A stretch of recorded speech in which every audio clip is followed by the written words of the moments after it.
Didik TV KPM. Okey, Chris. Okey, selanjutnya hari ini kita akan tengok tentang kepentingan amalan bumi hijau. Kenapakah? Apakah keperluan untuk kita mengamalkan bumi hijau ini? Okey, ada 3 benda yang kita akan perkara yang mana kita akan bincangkan, iaitu menjimatkan kos sumber dan tenaga, mengurangkan pencemaran dan juga meningkatkan jangka hayat tapak pelupusan. Jadi mari kita tengok satu persatu ya. Okey, yang pertama adalah menjimatkan kos sumber dan tenaga. Okay. Ini kita kaitkan dengan tempat pelupusan. Jadi kita perlukan tempat pelupusan yang sangat besar untuk pembuangan sampah. Ya, dan juga ini memerlukan kos yang sangat besar. Dan apa yang berlaku adalah, jadi melalui pelupusan kita terpaksa menggunakan elektrik ya. Elektrik yang terlalu banyak, tenaga elektrik yang terlalu banyak. Jadi dengan mengamalkan amalan bumi hijau ni, kita boleh menjimatkan penggunaan tenaga elektrik dan juga kita dapat menyelamatkan sumber, contohnya seperti pokok ya. Yang mana pokok ni digunakan untuk membuat kertas, tisu. Begitu juga dengan contohnya kita terpaksa tebang hutang untuk membina empangan untuk menjana elektrik hidro. Jadi kita boleh menyelamatkan benda-benda ni. Okey, seterusnya mengurangkan pencemaran. Okey, dengan pengamalan amalan hijau ini kita dapat mengurangkan pencemaran, contohnya pencemaran air ya, pencemaran udara, di mana bila kita contohnya dengan penghasilan air larut lesap, contohnya bahan-bahan kimia ya yang masuk ke dalam tanah, dia akan menyebabkan tanah kita tidak subur. Ya, jadi ini merupakan kesan kepada pertanian nanti. Okay, dan seterusnya mengelakkan pencemaran udara, contohnya dengan melaksanakan pembakaran secara terbuka, ya, di mana contohnya kertas-kertas, surat khabar ataupun daun-daun kering sebenarnya. Daun-daun kering ini kita boleh hasilkan sebagai satu barangan yang lain. Contohnya seperti sisa baju kompos, ya, contohnya daun-daun kering ini kita boleh tukarkan jadi baju kompos. Jadi tak payah kita nak bakar dia. Okay, jadi dengan pembakaran terbuka ini akan membebaskan gas karbon dan ini boleh menjejaskan juga kesihatan manusia. Okey, seterusnya meningkatkan jangka hayat tapak pelupusan. Okey, dengan adanya ruang yang dah kita jaga untuk tidak jadikan sebagai ruangan untuk tapak pelupusan, jadi kita ada banyak kawasan-kawasan yang mana kita boleh guna pakai untuk menjadikan untuk aktiviti yang lebih memberikan manfaat kepada kita, ya. Okey, so dengan adanya bila kita banyak sangat sampah sampai berjuta-juta tan katakan satu hari ya. Jadi kita terpaksa cari tapak-tapak baru, dan tapak-tapak baru ni sebenarnya kita boleh guna pakai untuk kegiatan yang lebih baik daripada menjadikan sebagai tapak pelupusan sampah. Faham, cikgu? Ya. Okey, kita teruskan. Okey, sekarang kita nak bincang tentang tips penjimatan elektrik. Okey, di mana apa yang kita boleh buat? Apakah tips-tips yang kita boleh guna untuk menjimat elektrik? Contohnya menggunakan lampu jimat elektrik, contohnya penggunaan LED ya, penggunaan lampu LED. Okey, lepas tu kita ada menggosok baju dalam kuantiti banyak pada satu masa. Chris, macam mana Chris? Adakah menggosok satu baju setiap kali ataupun longgokkan sekali? Longgokkan sekali, cikgu. Bagus ya.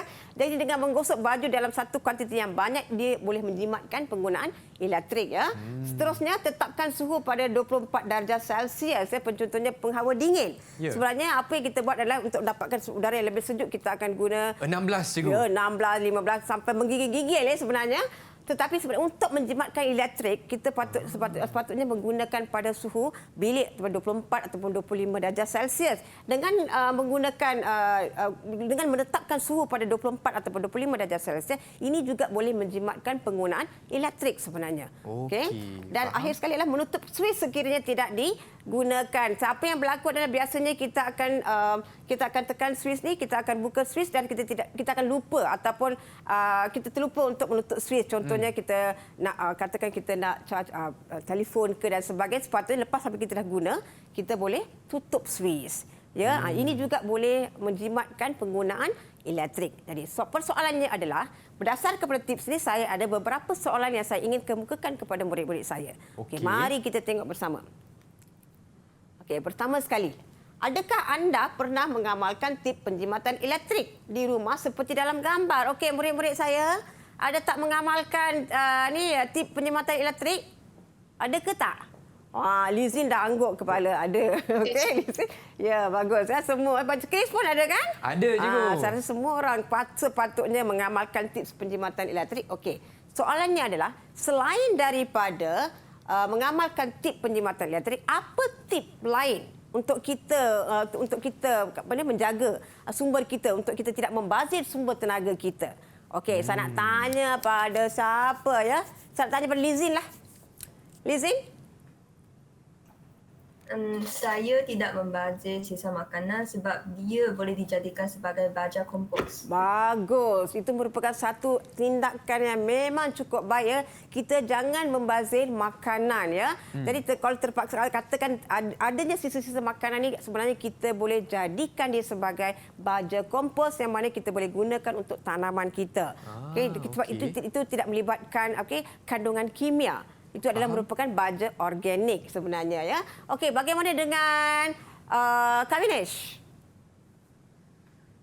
Saya akan tidak membazir air semasa mandi atau gosok gigi. Tidak membazir air, bagus tu ya. Jadi kadang-kadang apa yang berlaku adalah dia akan buka pipe air itu melempar-lempar, nak gosok gigi tapi air melempar-lempar. Sebenarnya itu adalah membazir juga sumber tenaga. Tutup pipe dulu lah cikgu. Patutnya kita tutup pipe. Lepas tu kita lepas habis gosok baru kita buka pipe tu untuk membilas, membasuh mulut kita. Okey, seterusnya siapa saya belum lagi? Manggai?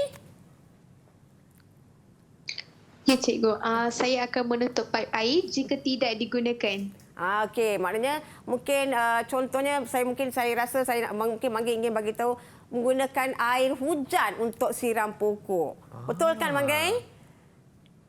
Sekarang dah musim hujan. Ya, betul, cikgu. Sekarang dah musim hujan sebenarnya. Kita sepatutnya menakung air hujan ni untuk dijadikan sebagai bahan air siraman pokok sebenarnya. Betul, jadi cikgu. juga boleh menjimatkan penggunaan sumber air kita. Okey, Wishagan. Ada apa-apa pandangan idea ataupun tips Wishagan? Ada cikgu. Ya, teruskan. Saya akan meletak sisa makanan yang berlebihan di dalam sebuah bekas supaya hasilnya baja kompos yang organik. Okey, seperti Lizin ya. Lizin bagi tahu berkaitan dengan sisa ataupun baja menjadikan sebagai baja kompos ya. Okey, bagus. Itu merupakan jawapan-jawapan yang mana itu merupakan tips yang mana kita boleh ambil untuk menjimatkan sumber tenaga kita. Okey, ini adalah contoh jawapan ya. Okey, gunakan kain untuk mengelap dan bukan dengan tuala kertas ya. Kita gunakan perca kain untuk jadikan sebagai alat untuk kita mengelap meja. Ya, jadi kita tidak payah menggunakan tisu sebenarnya. Ya. Okey, keringkan pakaian menggunakan rak pengering bukannya menggunakan mesin pengering ya. Mesin pengering. Jadi kita gunakan rak untuk menjemur kain. Katakan sekarang musim hujan, kita gunakan rak-rak untuk menjemur kain di dalam rumah sebenarnya. Okey. Jadi kita teruskan untuk soalan kedua. Okey, mengapa anda mengamalkannya? Okey, siapa nak jawab? Mengapa anda mengamalkannya? Okey, Wishagan. Teruskan Wishagan. Untuk melestarikan alam sekitar. Bagus, untuk melestarikan alam sekitar. Satu jawapan yang cukup unik ya. Ya. Okey, seterusnya. Apa jawapan lain? Siapa nak cuba? Selain daripada Wishagan. Okey, Lizin. Ya, bagus Lizin. Untuk menyeimbangkan ekosistem. Okey, untuk keseimbangan ekosistem ya, bagus ya. Jadi ini merupakan ini termasuk dalam kategori keperluan ataupun kepentingan mengapa kita perlu mengamalkan bumi hijau ya, untuk menjimatkan sumber tenaga. Sekiranya kita gunakan kita kurang menggunakan kertas contohnya, kita ini akan mengelakkan daripada penebangan pokok secara berleluasa ya. Jadi kita boleh menjimatkan sumber tenaga. Contohnya kalau kita kurang menggunakan plastik, ini boleh mengurangkan, kita boleh menjimatkan dari segi penggunaan petroleum sebab petroleum plastik diperbuat daripada petroleum. Ya, jadi kita boleh menjimatkan sumber tenaga petroleum. Okey, dan juga paling penting boleh menjimatkan bayaran bil, sama ada bil air ataupun bil elektrik yang mana setiap bulan itu merupakan satu isu ya. Menjimatkan kos cikgu. Ya, betul. Dan juga untuk mengelakkan pencemaran alam sekitar dan juga untuk mengurangkan pembebasan gas karbon ya. Okey, seterusnya. Berikan ini saya nak tanya ni, berikan satu contoh sambutan bagi pengekalan bumi hijau yang diraikan setiap tahun yang berkaitan dengan penjimatan elektrik. Sebab ini adalah berkaitan dengan tips penjimatan elektrik. Saya ingin kaitkan satu sambutan yang mana kita boleh tunjuk ya, yang dikaitkan dengan penjimatan elektrik. Okey, saya rasa ini perkara yang mana semua murid akan tahu dan saya nak tanya, siapa nak jawab dulu? Angkat tangan. Manggai. Okey, Manggai. Cuba jawab, Manggai. Sambutan apa, Manggai? Sambutan Earth Hour, cikgu. Wow, Earth Earth Hour. Hour. Okey, itu merupakan satu sambutan yang mana kita sambut setiap tahun, cikgu. Ya, betul. Okey, kita tengok sedikit. Betul tak Japan? Betul. Ini merupakan satu contoh yang mana semasa Earth Hour disambut ya. Ini adalah keadaan di KLCC. KLCC. Okey, saya nak tanya. Syagan, boleh tak bagi tahu saya bila tarikh kita sambut Earth Hour tahun ini? Earth Hour disambut pada 26 Mac. Wah, bagus pada 26 Mac. Okey, saya nak tanya Chris. Chris ada sambut tak Earth Hour pada 26 Mac? Ada, cikgu. Apa Chris buat? Saya tutup semua lampu di rumah, cikgu. Lepas tu duduk dalam kegelapan ke? Ya, guna phone lah, cikgu. Pakai phone. Tapi biasanya Chris suka main game. Okey. Jadi dalam Earth Hour tu saya memang tutup semua. Bagus, Komputer, bagus. lampu semua tutup. Bagus. Itu merupakan satu tindakan sangat bagus seorang yang menunjukkan prihatin kepada alam sekitar. Dan bagaimana dengan murid-murid saya? Ada tak mengamalkan Earth Hour pada 26 Mac? Ataupun dah terlupa? Okey, cikgu. Dah amalkan. Ya, jadi sebenarnya kita sambut Earth Hour ni daripada pukul 8.30 hingga pukul 9.30 malam ya, untuk 1 jam sebenarnya. Ya. Kalau boleh kita gunakan, maknanya kita duduk untuk 1 jam tu kita sayang alam sekitar kita sanggup korbankan masa itu hanya untuk menjaga alam sekitar. Okey, bagus. Okey, kita teruskan.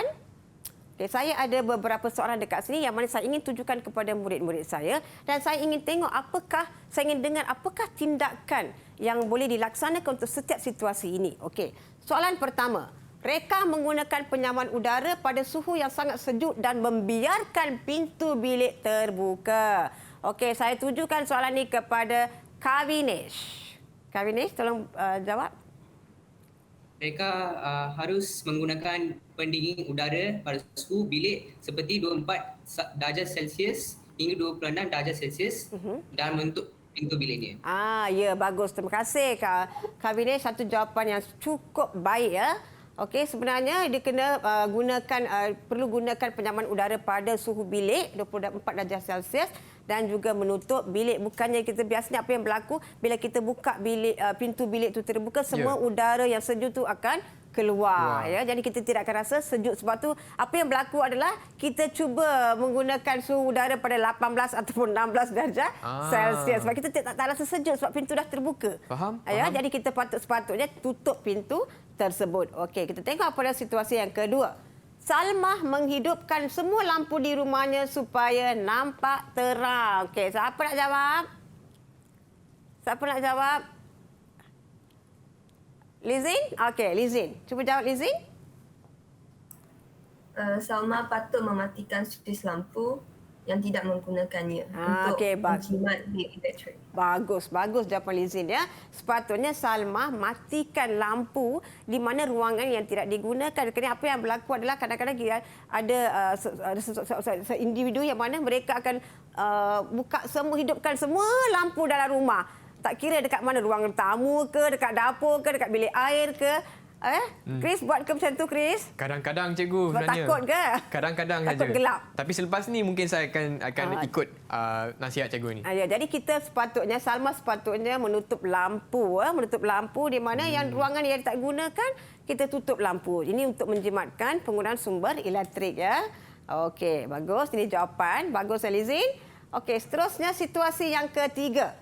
Daljit dan rakannya membuang tin minuman merata-rata tempat walaupun sudah ditegur. Okey, apa tindakan yang patut dilakukan? Siapa belum jawab lagi? Angkat tangan. Siapa belum jawab? Okey, Manggai. Daljit dan rakannya perlu membuang tin kosong ke dalam tin kita semula. Okey. Daljit dan rakan sepatutnya tidak membuang tin kosong yang dah habis minum tu. Bukannya merata-rata tempat. Sebenarnya mereka patut membuang di dalam tong sampah ataupun cari dekat mana adanya tong kitar semula. Dan terutamanya untuk membuang tin minuman, kita patutnya buang dalam tong kitar semula berwarna jingga. Supaya kita dapat mengamalkan 5R. Betul tak, cikgu? Ya, salah satu daripada aktiviti ini adalah yang kita kaitkan dengan 5R, iaitu recycle ataupun kitar semula. Okay. Ya, jadi ini merupakan satu tindakan yang mana tak kiralah sama ada tin minuman ke ataupun apa saja barangan ya. kadang-kadang kita perlu prihatin dengan kebersihan alam sekitar juga. Jangan sampai kita membuang sampah tu merata-rata tempat, ya. Okey, seterusnya kepada situasi yang keempat. Puan Janet selalu membeli beg plastik di kaunter untuk mengisi barangan yang dibeli ketika membeli belah. Okey, apa tindakan? Siapa? Okey, Bishagan. Puan Janet hendaklah membawa beg kain atau troli muda alim semasa membeli belah untuk mengelakkan daripada membeli beg plastik. Hal ini demikian kerana beg plastik menyebabkan kehabisan sumber petroleum dan mencemarkan alam sekitar. Bagus, ya. Sungguh mantap jawapan Bishagan. Terima kasih. Ya. Bagus. Jadi ini kita nampak dengan jelas, ya, apa yang dimaksudkan oleh Bishagan, iaitu sepatutnya Puan Janet ni perlu membawa beg kain atau beg kitar semula ataupun bakul ataupun troli mudah alih di mana semua barang yang dibeli boleh dimasukkan dalam benda tersebut. Ini boleh mengelakkan daripada menggunakan beg plastik, ya. Itu satu cara di mana dengan menggunakan beg plastik seperti yang saya beritahu tadi, okey, bahawa beg plastik ni tidak boleh terurai dengan cepat. Ini boleh mencemarkan alam sekitar dan pada masa yang sama juga boleh menghabiskan sumber petroleum kita. Faham, cikgu. Ya? Baiklah, cikgu. Chris nak tanya, bagaimanakah prestasi murid-murid di Google Meet untuk segmen ni, cikgu? Oh, saya nak ucapkan syabas. Sangat-sangat syabas dengan respon, ya, dengan jawapan murid saya, dan saya ingin berikan mereka 10 bintang untuk setiap seorang. 10 bintang? Betul. Sebab 10 bintang. Ya, sebab jawapan mereka sungguh mantap dan jelas sebenarnya, ya. Satu tepukan untuk murid-murid saya. Didik TV KPM.